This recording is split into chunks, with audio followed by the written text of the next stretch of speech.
Mr. President Emil Konstantinos, I'm very honored to be presented by you.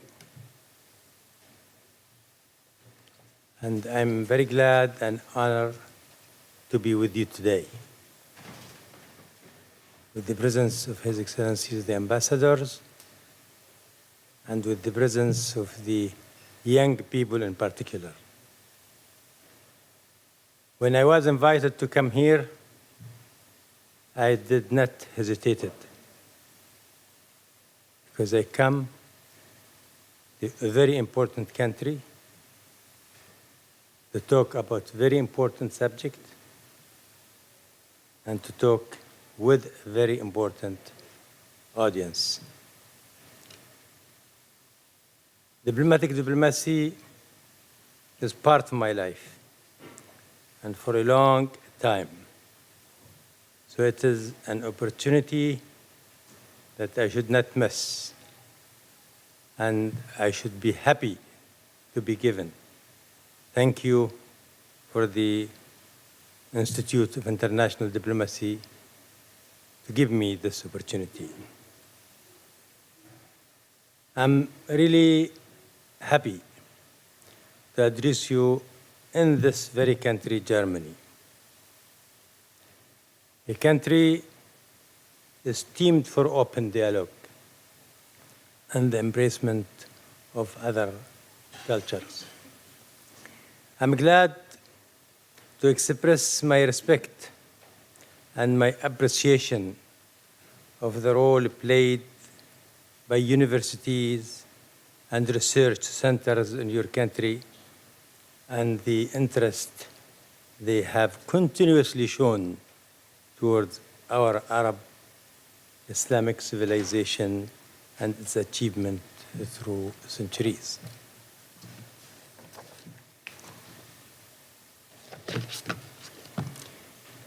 The world-renowned writers and the philosophers of this fascinating, multicultural, and diverse country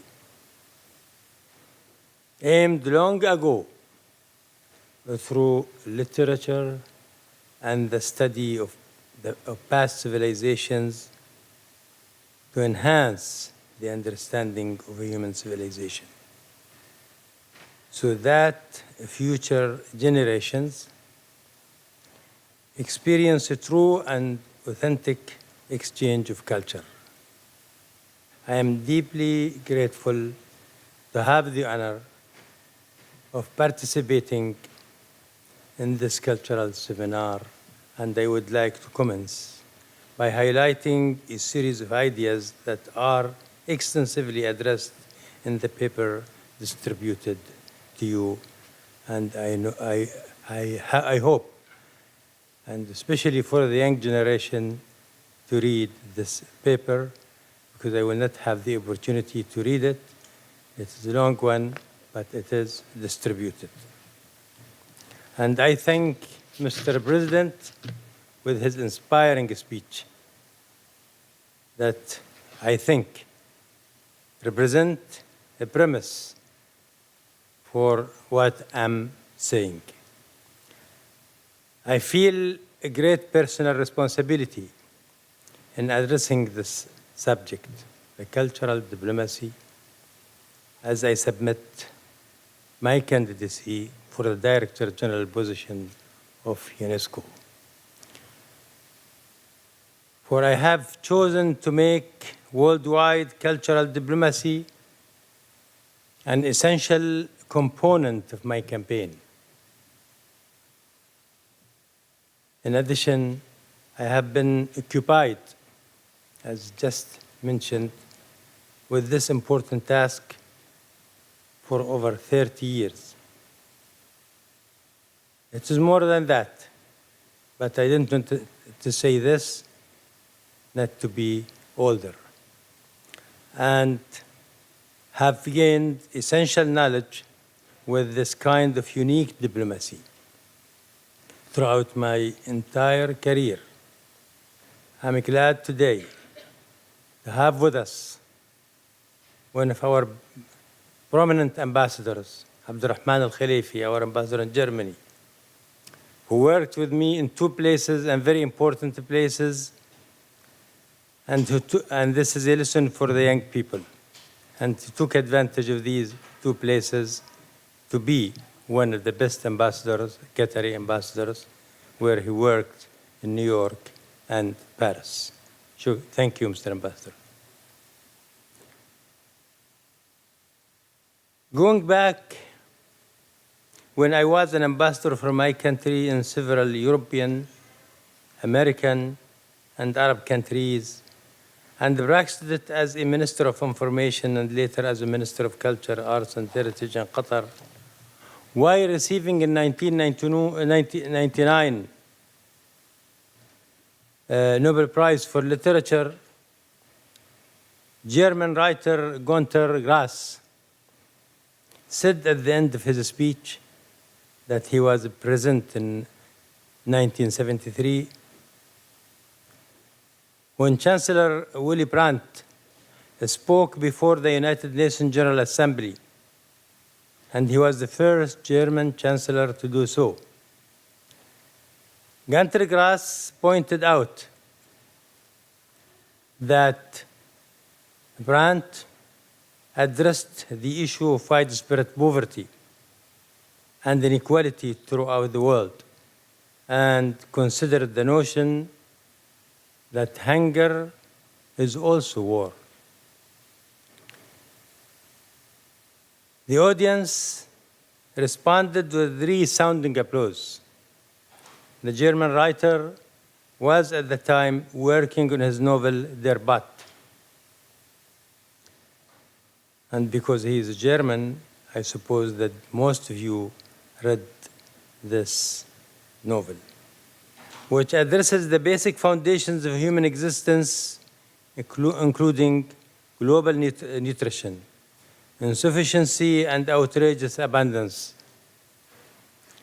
shameful famine, in poverty striking parts of the world, and the embarrassing gluttony, and overfeeding taking place in other more prosperous countries. I personally think that the disparity of health and the nutrition that Günter Grass was referring to exists today in culture and education as well. Schools, libraries, and books are plentiful in some regions of the world, yet there is still an inability to provide the minimum basic education requirements for millions of children in other regions. UNESCO reports indicate the scope of the problem at hand, with 58 million children out of school, primarily due to economic reasons.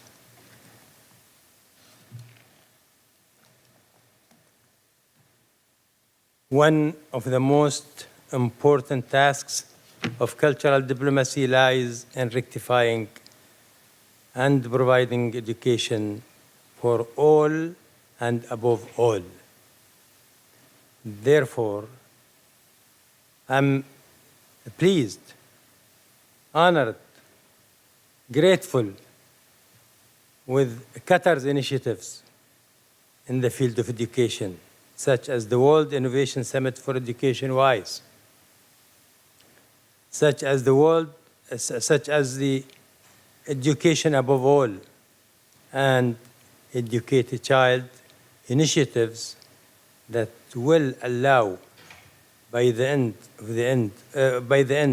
of the current year for providing education for more than 10 million boys and girls in the world's most marginalized regions. Indeed, I am proud to belong to a country, and I worked for this. When I was there a Minister of Culture,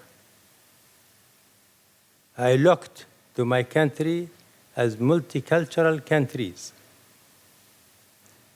When Doha was the capital of the Arab culture, once,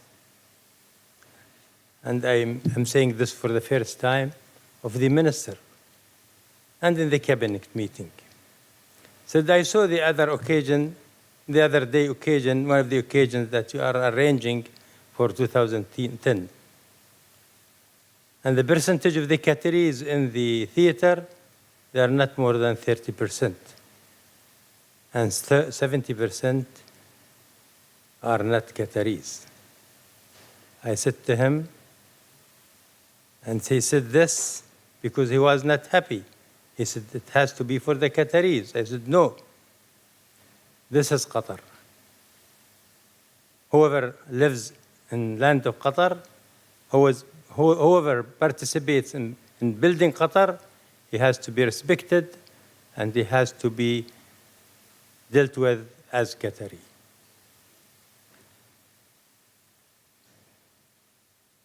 For the sake of cultural exchange and furthering humanity, which is expressed by our openness to immigrants from other cultures.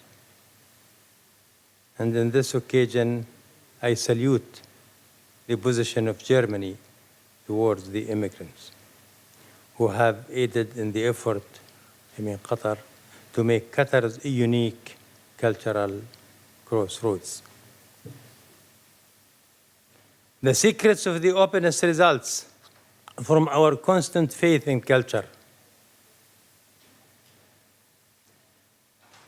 I can tell you that the problem that we are living today is a cultural problem. So an institute like this could play a very important role in solving the problem, big problem that we are facing. The secret of this openness results from our constant faith in culture as an essential means in the rapprochement between diverse peoples and nations, which made me keen to put great effort into the development and the Transitions Project initiative when I was Minister of Culture, Art, and Heritage. Translation, ladies and gentlemen, constitutes a cultural bridge. I believe this because I practice this. Translation further enhances communication and open dialogue between civilization, allowing to enhance interaction with each other and a proper understanding of diversity and plurality. Translation has played the leading role in the cultural renaissance of people throughout the world in the past, and it has to play the role in the present. With this in mind, when I was Minister of Culture, Arts and Heritage, translated the lectures of Nobel Prize winners, which expressed the world's authentic explorations where authors wrote our common story.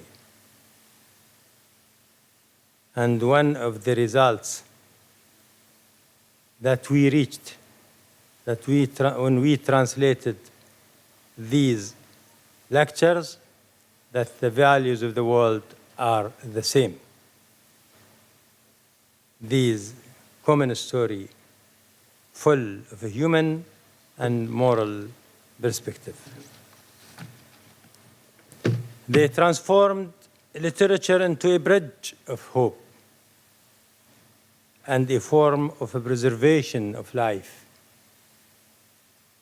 commonality, and innate human values. Literature is inherently precious because it reminds us of the misfortunes of humanity and extends the bridges of communications between people from various walks of life. During my ministerial term, I have also been highly keen on contributing to the planning of cultural years between the state of Qatar and the other countries, which allows for a cultural exchange in all representative fields, thus creating an encapsulating approach between the innovators who drive new ideas and the cultures they represent and inherently embody. The celebration of the cultural year became a tradition in my country. Every year, we have cultural year, the whole year, with different culture. We started this in Doha when it was the capital of the Arab culture. I insisted for all the cultures of the world to be represented when Doha was the capital of the Arab culture, because no culture can live alone. They have to live together. And I am proud today to gladly mention that 2017 will also be the Qatari German Cultural Year, which reveals the strong ties that bind our two countries on all levels. Indeed, culture is the pillar of economic and political relations and the safety net of a true diplomacy.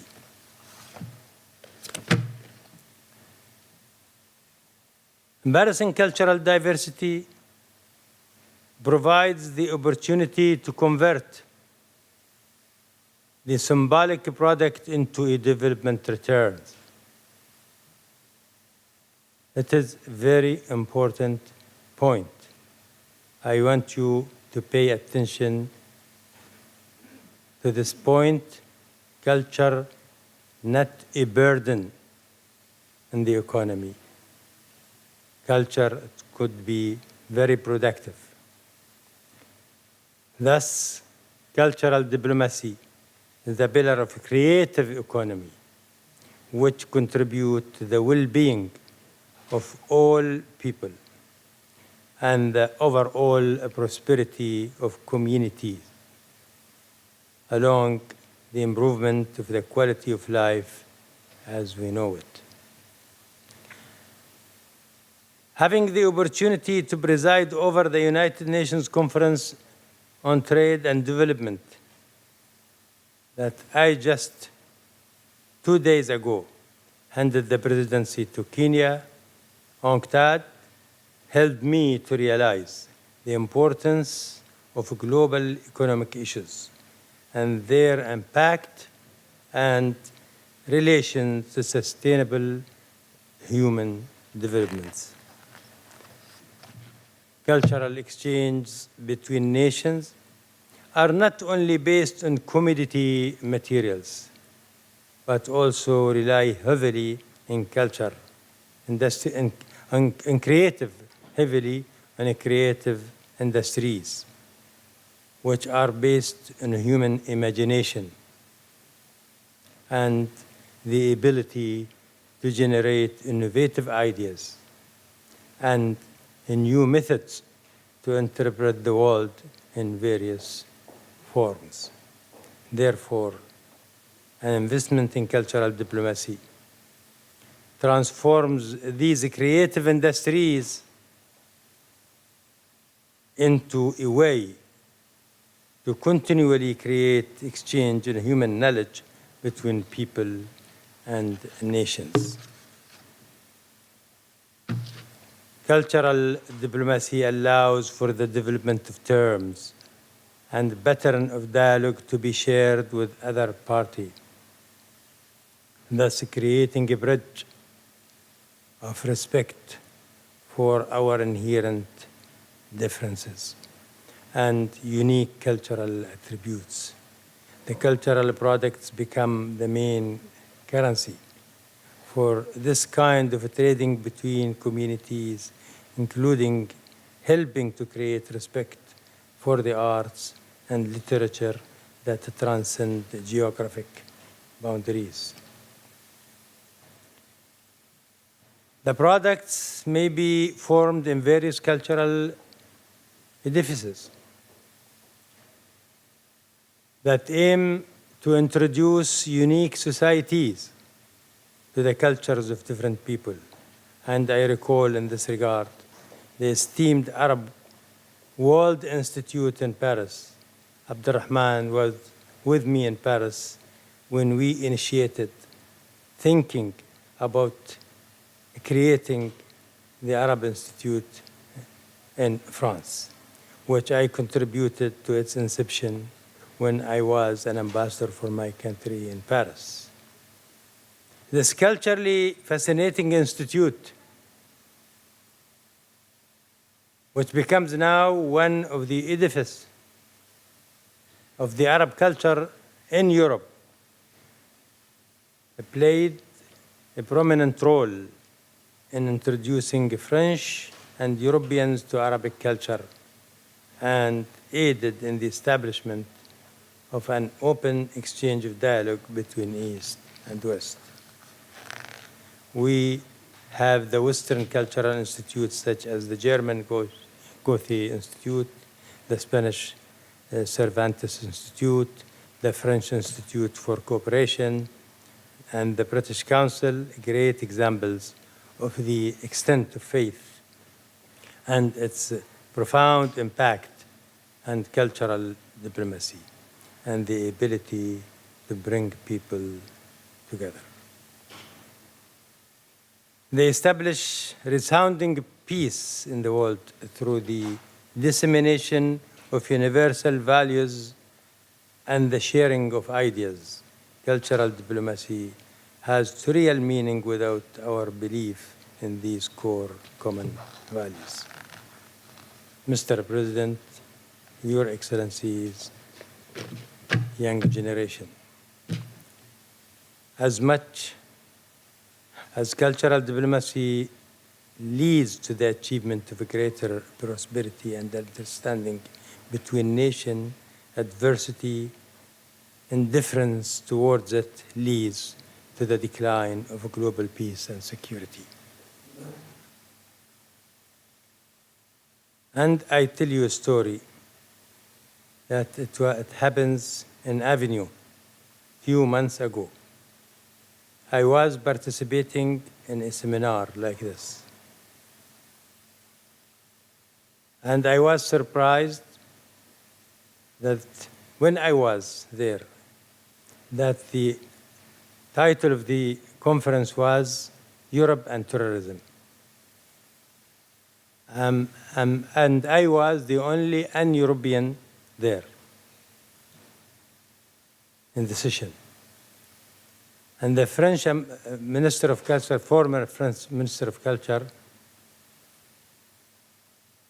proposed an idea to have an International Day of Culture against terrorism. And then the four ministers of culture talk, applauding the minister and accepting his idea to have a European Day against terrorism. And when my role came and I started talking about it, I said, I don't know why I'm here, but maybe you meant it or you didn't mean it, because we are all against terrorism. Nobody is immune, and because you accepted all to have a day against terrorism, European Days against terrorism, I have a correction, and to make it International Day against terrorism and not European Day against terrorism. So I reiterated this message in South Africa. I reiterated it in Tunisia and also in the European Union Parliament when I was the opportunity to speak 2 months ago. And I want to stress this idea here in the International Institute of Diplomacy, because there is no permanent way. There is no permanent way to fight terrorism at its grassroots except through cultural education and understanding. Whenever we embrace our fellow cultures and exchange cultural creations, we continually strengthen our symbolic human wealth of compassion and genuine understanding of others, which provides us immunity against the dissolute tendencies of hatred, extremism, and terrorism. There is no doubt that international community organizations play, and they have to play, an active role in this arena, mainly the UNESCO, which has invested more than 70 years of experience into enhancing cultural diplomacy through the spreading of education. And this is one of my pledge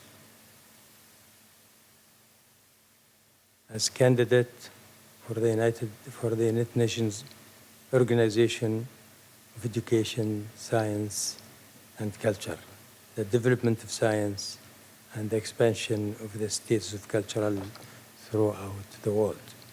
UNESCO has created an ideal picture of cultural diplomacy that reflects the interaction between non-governmental organizations and government entities for the sake of common goals that are focused towards achieving greater freedom, respect for human dignities, and global peace through peaceful understanding and culture. Ladies and gentlemen, today, more than ever,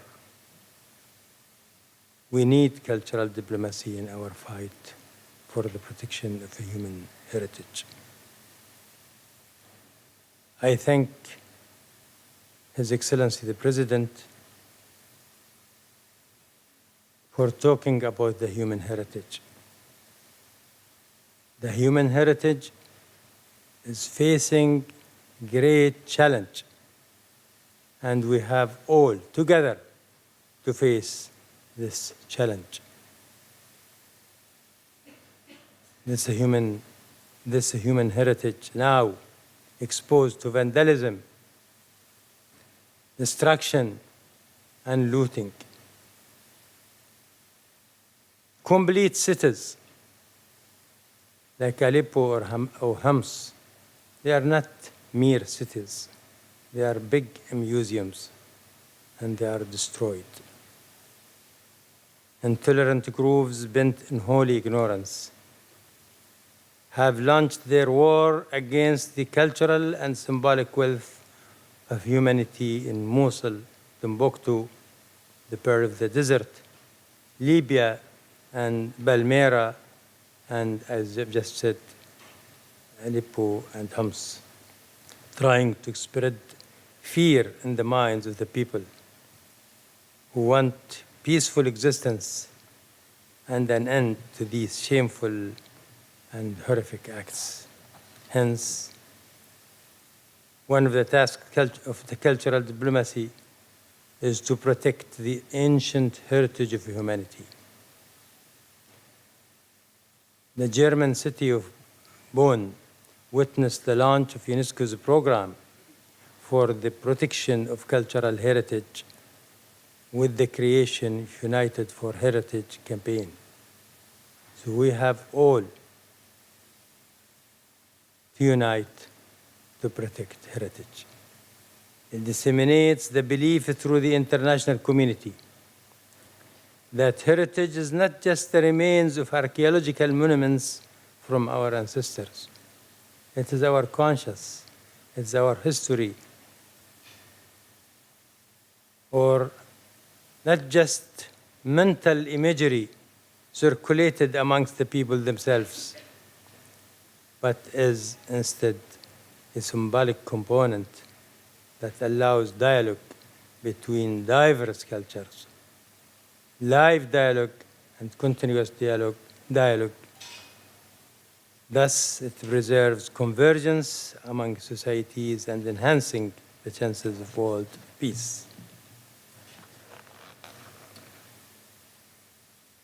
As a representative of the proud citizenry of Qatar, I'm proud to state that we have been fully engaged in this campaign for the leadership of UNESCO because we feel that we have a mission and we have to fulfill the mission in education, in culture, and in preserving the heritage. And we resolutely believe that heritage protection is a global issue that must be addressed for all of humanity. And I personally consider heritage protection as an issue close to my heart. Maybe one of the reasons, and not all the reasons, that I lived in Syria for 5 years and realized how is the heritage of Syria means, not for the Arabs, not for the Muslims, not for the Syrians, but for all the humanity. Consider heritage protection as an issue close to my heart due to my experience in many of these currently affected conflict zones, as I explained. A few months ago, I was surprised of being named the Man of Arab Heritage 2016, which has further emboldened me to double my efforts on enhancing the protection of a human heritage. Cultural diplomacy is not simply a contemporary affair. It's not something new. It is rooted deeply in many cultural events throughout history that fortified the links between countries and people who sought and achieved the noble principle of mutual respect. The gift of cultural exchange is among these events where the will of communication between people was embodied centuries ago until it became the symbol of rapprochement that has become universal throughout the world. Ladies and gentlemen, allow me to speak about a very interesting point and about the cultural diplomacy, and this is the gift diplomacy. The gift between our Prophet said, exchange gifts to love each other. So the gifts is not between the individuals, but also between nations. The gifts between Charlemagne and Harun al-Rashid, this is a very well-known story, are a good example of the degree of cultural interaction that expresses appreciation between cultures and the mutual respect for cultural knowledge that has formed the so-called cultures of common things. The gift of economic interaction has truly enhanced the convergence of East and West and the spread tolerance among people of different beliefs and culture. Humanity is now at the forefront of perfecting the art of managing cultural relations between nations. Cultural diplomacy is an influential soft power that we must fully embrace for its usefulness.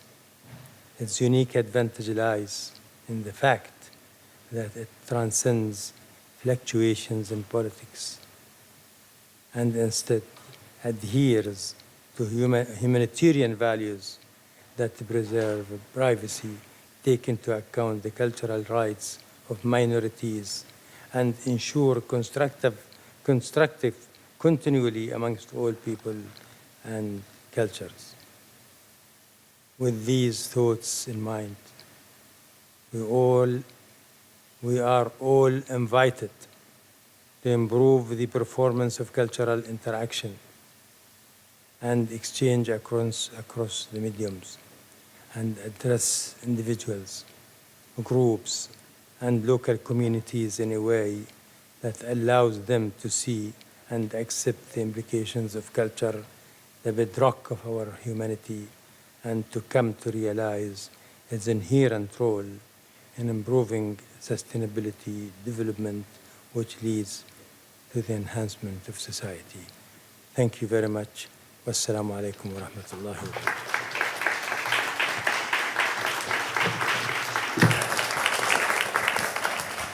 Thank you very much, Your Excellency, for, I think, a very thought-provoking and also a helpful speech, especially to inaugurate and to launch the entire conference. If you'd be good enough to stay on the stage for another moment, we'd love to allow for some questions and also comments also with the audience. It's not every day we have a chance to interact with someone of your esteem. Yeah, President Constantinescu, a good idea. I could maybe join him. And no, I just wanted to thank you myself, Your Excellency, for having touched on a very important point.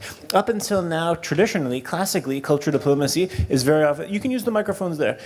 Culture diplomacy has been thought upon as really a unilateral phenomena, as one thinks of British Council, Goethe Institute, Alliance Française, or the very excellent initiatives that also Qatar has done. But you touched on a very important point, in particular the multilateral. What is the responsibility and the potential of the global governance institutions in terms of UNESCO? So I just wanted to thank you for that. I think it's an essential point. And as we see the evolution of culture diplomacy, very much we see it going in that direction. I think that global governance institutions certainly will take on more responsibility, and I think the need is only increasing. So thank you again, also from our side, for the speech. We'd be very happy to take comments, questions from all of you. I would ask you maybe just to raise your hand if you'd like to ask a comment or make a question. And very interesting is if you could introduce yourself so that we know where you're coming from. It's a very international audience. I see the first one right here, one of the first PhD students in the world in the field of cultural diplomacy. Please. We have another mic. Okay, please. Hello. Thank you very much for the opportunity, and I really thank you, Your Excellency, Hamad Bin Abdulaziz, for the efforts. It's really warming the heart to see such a personality from the Arab world. My name is Yara Mwalla. I'm from Syria, and I'm doing my PhD in cultural diplomacy, looking at the cultural nature of the Syrian conflict in Syria. So I do agree a lot that it is at the end a conflict of values. It's a conflict of culture, after all, what's happening. I've been also living in the Gulf, so in a way I kind of have an idea about how the Gulf works and function. And I think, talking about cultural diplomacy, I think you have in the Gulf a very important opportunity to extend the culture amongst all the different nationalities that happen to live in, as example, in Qatar, and maybe also expand this culture towards the people that are living there and the youth and the children. Your Excellency talked about the education initiatives that Qatar has done internationally. I would love to know more how it is the schooling programs in Qatar. Is it like open to all? Is it more a private sector? How is it like really open to all the people living in Qatar? And if you manage to do that also inside the country, thank you. Thank you very much. And anyway, I talked briefly about it when I spoke. First, in Qatar, we don't differentiate between any Qatari and any other one who lives in our country. Culture is for all and from all. I was Minister of Culture 2 times. 7 years, just 10 years, and 8 years. And really, I believe that those Arabs or non-Arabs live in our country are participating in building our country. And we have to be appreciated for the role they play. And this, it has to be reflected in the way that we are dealing with them. I give you just an examples for the things that happens locally. We have, for example, exhibition for fine arts. We don't differentiate for those who are going to participate in it, if he's a Qatari or non-Qatari. They all participate, and they do, and they present their works. We have, for example, because I don't want to talk a lot, for example, what we call it, reward for the children literature every year. And this is not for the Qatari writer, but for the Arabs in general, because it is in the Arab literature. And in the 8 years where I was minister last time, the only Qatari who won one of the prizes is in last year, one of 4 of them. So that's what we do. But I think the best example for the role of Qatar in the cultural diplomacy is its role in the educated child.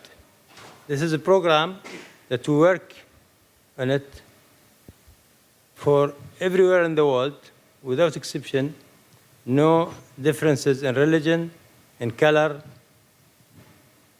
in country. They are all equal, and it does the work in the most needed countries. And I can talk about a lot of examples, but I think it's enough. Thank you. Thank you very much indeed. To the next question. Yeah. Please introduce yourself before asking the question. My name is Yar Mohammad Badini. I'm from Pakistan. I'm editor-in-chief of Baluchistan Today. First of all, I would like to appreciate your nice and wonderful presentation. My question is that, sir, Qatar state is playing great role in GCC, especially the education. Sheikh Hamoza playing very great role, build a nice Cambridge and export like institution in Doha, Qatar, very nicely. Qatar is also playing economically very nice role in the GCC countries as well as for their neighbors. My question is that, is it possible the Qatar government play a diplomacy, culture diplomacy role in GCC with their neighbors? Thank you so much, sir. I think our ambition goes beyond our neighbors. Of course, you are from Pakistan, and you know what neighborness means in the Arab culture and Pakistan culture. There is a hadith from the Prophet that one of the companions of the Prophet said that the Prophet talks about our neighbors, that we thought he may inherit us. So this is the case for the neighbors, but our ambition goes beyond that. Thank you very much. Thank you very much indeed. We will go on with the next question. Please introduce yourself. I'm honored to be with you, but I know that I'm the target. Muhammad Al-Ghassani, Deputy Chairman of Ashura Council in Sultanate of Oman. My question to His Excellency Hamad, while you were in office, what was the collective initiative that the GCC started globally in the sense of initiatives in the cultural diplomacy. Can you give us any examples in light to the others, or shed some light on those initiatives, And if any? Thank you very much. anyway, Oman, one of the most countries that gives the culture its utmost importance. It's one of the most beautiful countries in the Gulf.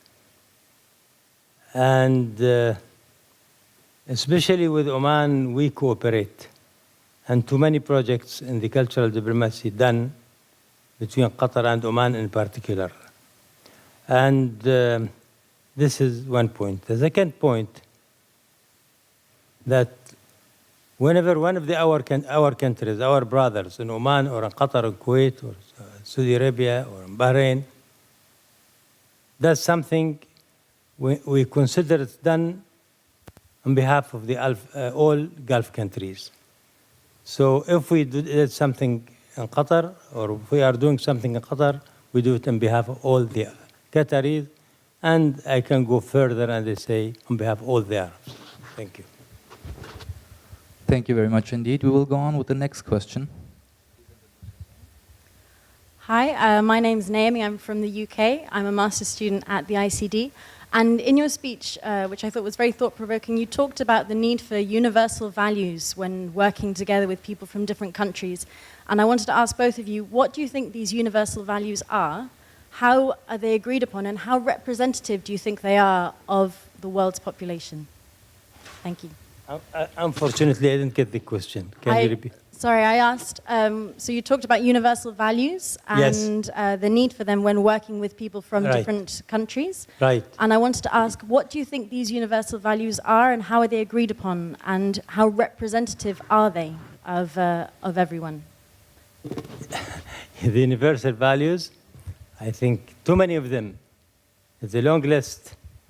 We are a human being. So tolerance, mutual respect,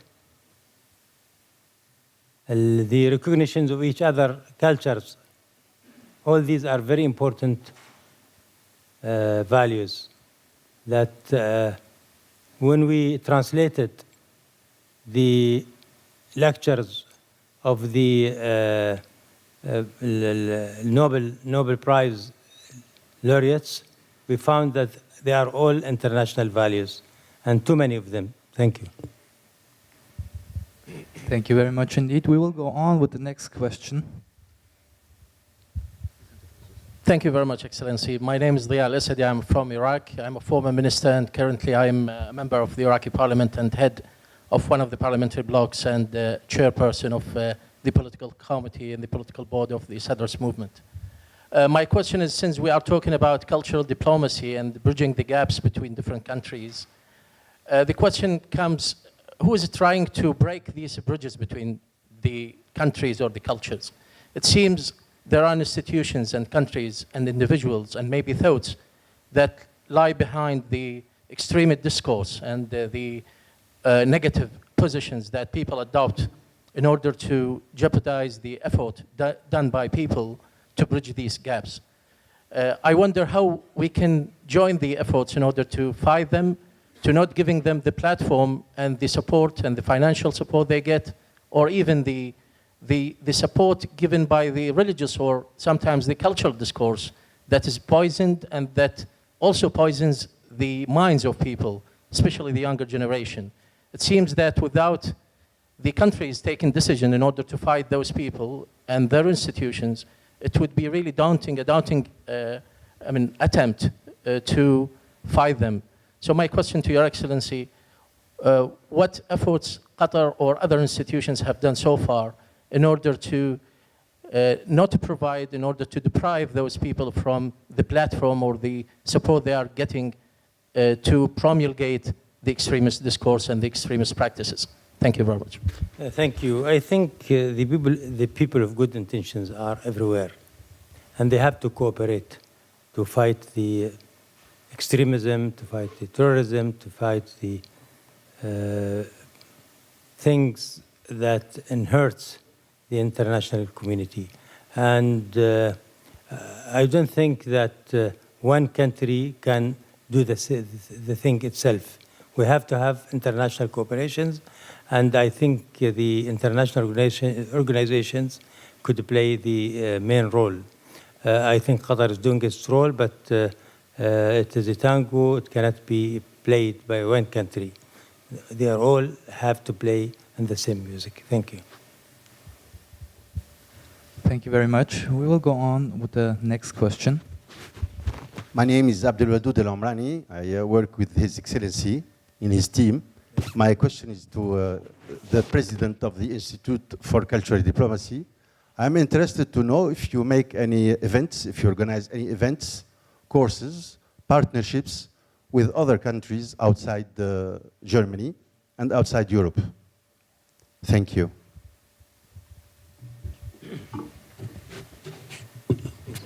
Please here.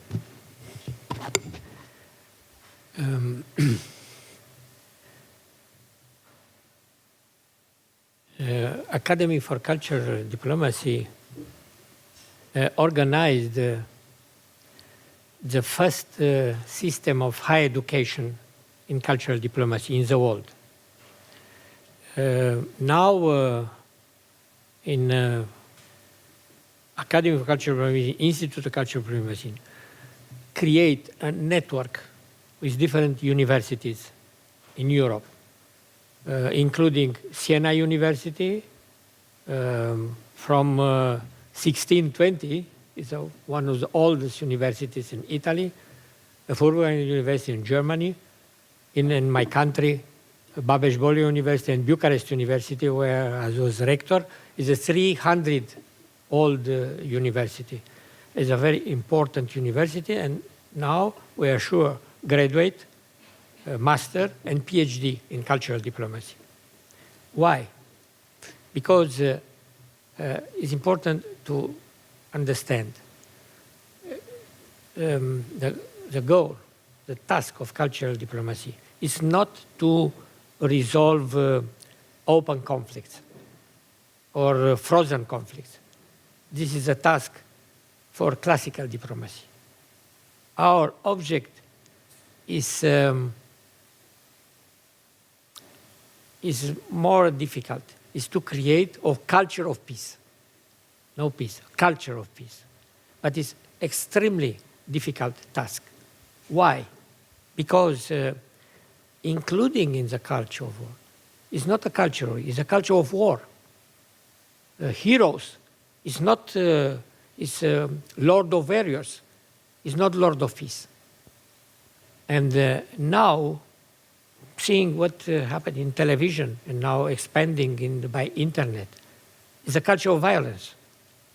It's a violence in all, including interstellar wars. Wars.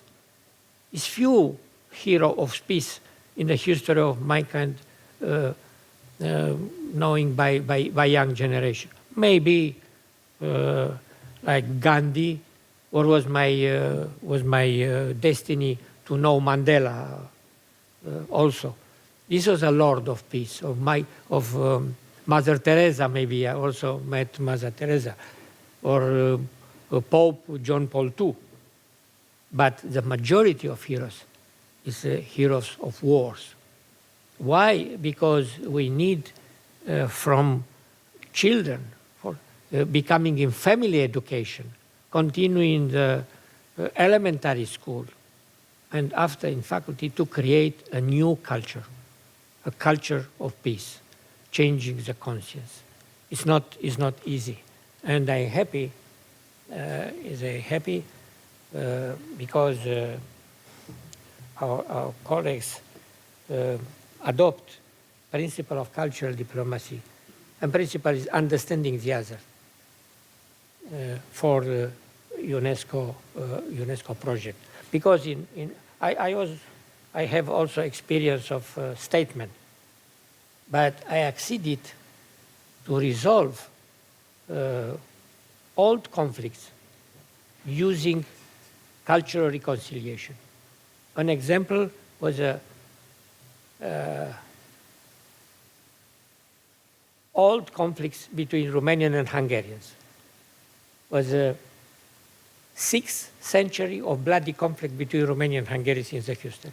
Old, very bloody conflict.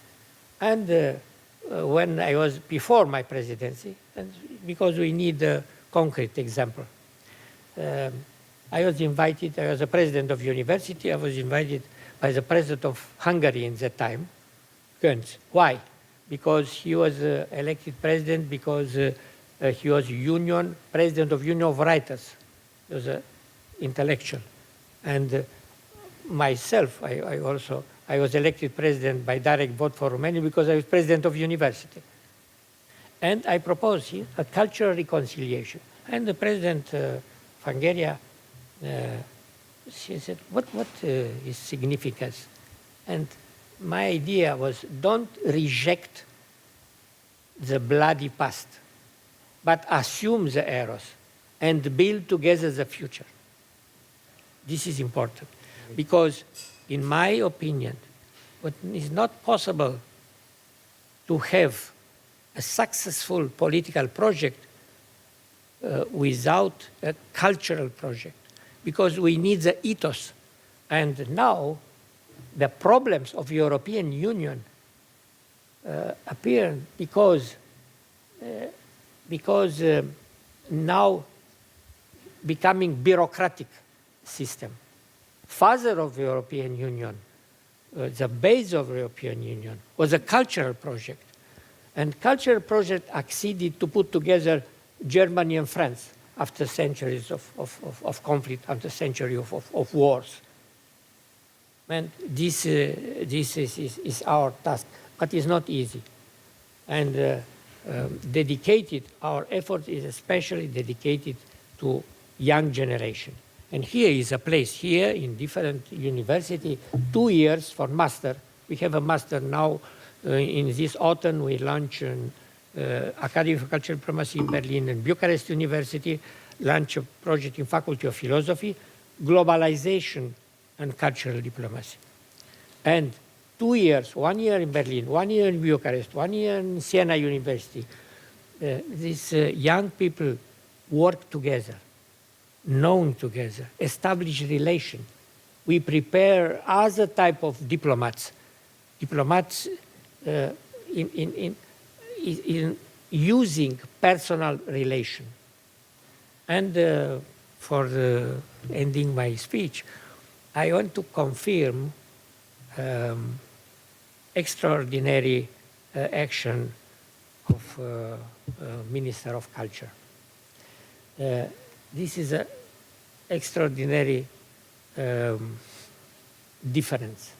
What happened now in Syria, in Iraq, is also a very dangerous genocide.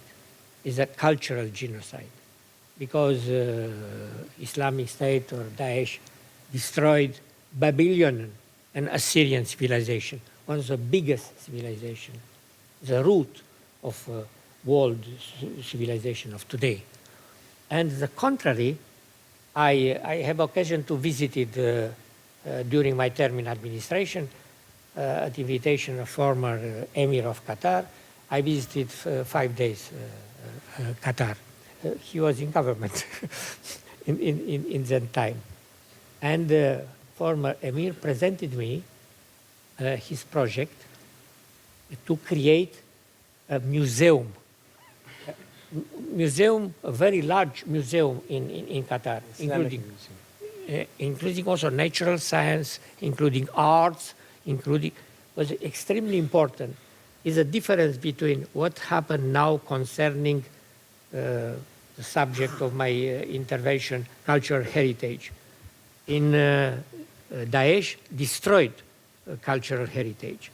In Qatar, under minister action, build a new culture for the future, because it's not dedicated only Islamic, because in this museum we can find different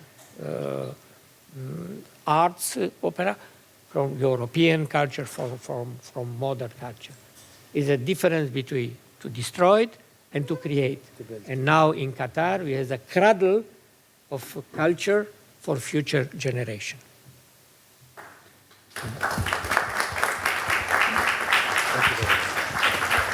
Thank you very much, President Constantinescu. We have time maybe for one final question or comment. We're running a little bit out of time. There was already someone over there, so maybe for the final question, Your Excellency, if possible. They've been waiting patiently, and then we'll go to the break. Please.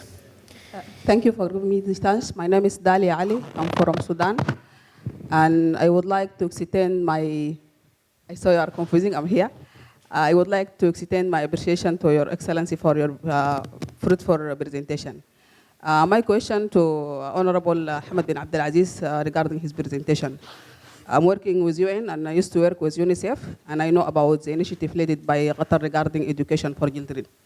My question is, as you know that Arab countries have like a lot of conflict, Syria, Libya, Sudan, Yemen, and all effect about that. The possibility of how Qatar can lead cultural like diplomacy or cultural activities for all Arab countries as a tool for peace. Because I know Qatar funded some project in Sudan and outside Sudan regarding a lot of activities, peace one of them. Thank you.